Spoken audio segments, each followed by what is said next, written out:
Chairman PTI Imran Khan पर कातिलाना हमले के खिलाफ मुल्क के मुख्तलिफ शहरों में एहतजाज किया गया। इस्लामाबाद में मुजाहिरीन ने फैजाबाद इंटरचेंज पर एहतजाज करते हुए उसे ट्रैफिक के लिए बंद कर दिया।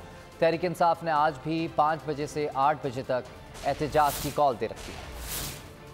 फैजाबाद के मुकाम पर PTI कारकुनान ने एहतजाज करते हुए फैजाबाद से पिंडी आने वाला ट्रैफिक ब्लॉक कर दिया। लाहौर में इमरान खान पर हमले के खिलाफ 8 मुकामात पर एहतजाज किया जा रहा है। मुजाहिरीन ने गवर्नर हाउस चौक को बंद कर दिया। लिबर्टी रिंग रोड, बाबू साबू अब्दुल्ला गुल इंटरचेंज को भी ट्रैफिक के लिए बंद कर दिया। शाहदरा चौक, शिंघाई पुल, बाबू साबू, फैसल चौक पर भी एहतजाज का सिलसिला जारी है। कराची, सक्खर, हैदराबाद में भी अवाम मुजाहिरीन का एहतजाज। तिब्बत सेंटर पर PTI कारकुनान ने धरना दिया, जो के बाद अज़ां खत्म कर दिया गया। कोयटा और पेशावर में भी PTI कारकुनान ने एहतजाज किया। बहुत अच्छी कवरेज की है। ये मार्च की तो जबरदस्त कवरेज थी, बॉल की प्रॉब्लम सबसे बेस्ट थी।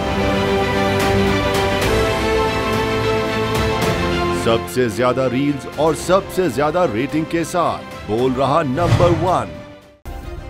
सब्सक्राइब करें और बेल दबाएं ताकि कोई खबर रह न जाए।